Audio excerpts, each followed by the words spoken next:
ناظرین کرام، سلام علیکم ورحمۃ اللہ وبرکاتہ۔ میں نے گزشتہ بعض جلسات میں آپ حضرات کے سامنے عرض کیا تھا کہ علم خواب دو طریقے سے حاصل ہوتا ہے۔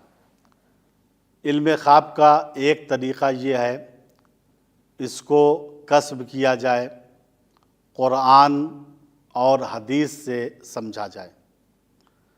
قرآن اور حدیث کے باطن کو سمجھنے کے بعد بہت سے لوگ علم خواب کے عالم بن جاتے ہیں، اور علم خواب حاصل کرنے کا دوسرا طریقہ یہ ہے کہ یہ علم وہبی ہوتا ہے۔ نور یقذفہ اللہ فی قلب من یشاء۔ علم خواب ایک ایسا نور ہے، اللہ جس کے دل میں چاہتا ہے اس نور کو اتار دیتا ہے۔ اللہ تعالیٰ نے جناب یوسف کو علم خواب بطور معجزہ عطا کیا تھا۔ اسی طریقے سے بعض انبیاء اور بھی ہیں جن کو اللہ تعالیٰ نے علم خواب عطا کیا تھا۔ ان میں سے جناب دانیال نبی تھے۔ جناب دانیال نبی، آپ کی ولادت حضرت عیسیٰ کی ولادت سے 700 سال قبل ہوئی۔ آپ یروشلم فلسطین کے باشندے تھے۔ آپ کا سلسلہ نسب جناب یعقوب پیغمبر سے ملتا ہے۔ آپ کی بڑی عظمت ہے۔ حدیثوں میں آپ کی قبر کی زیارت کی بہت ہی فضیلت بیان کی گئی ہے۔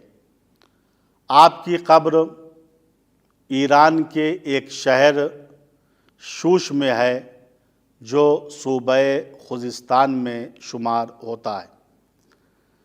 اللہ کے پیغمبر حضرت محمد مصطفیٰ صلی اللہ علیہ وآلہ وسلم اپنے ایک نورانی بیان میں جناب دانیال کی عظمت کو ظاہر کرنے کے لیے فرماتے ہیں: من لم یقدر علی زیارتی فلیزر قبر اخی دانیال۔ جس آدمی میں یہ استطاعت نہیں ہے، یہ قدرت نہیں ہے کہ میری زیارت مدینے آ کر کرے، تو اس کو چاہیے میرے بھائی دانیال پیغمبر کی زیارت سرزمین فارس پر جا کر کرے۔ امیر المومنین علی ابن ابی طالب علیہ السلام جناب دانیال کی عظمت کو اس طریقے سے بیان فرماتے ہیں: من زار اخی دانیال کمن زارنی۔ جس آدمی نے میرے بھائی دانیال کی زیارت کی، گویا ایسا ہے کہ اس نے میری زیارت کی۔ وقت کی قلت کی وجہ سے میں اپنی گفتگو کو یہیں پاس تمام کرتا ہوں۔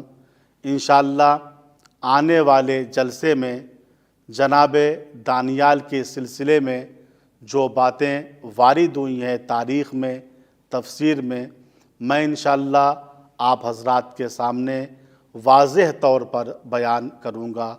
والسلام علیکم ورحمۃ اللہ وبرکاتہ۔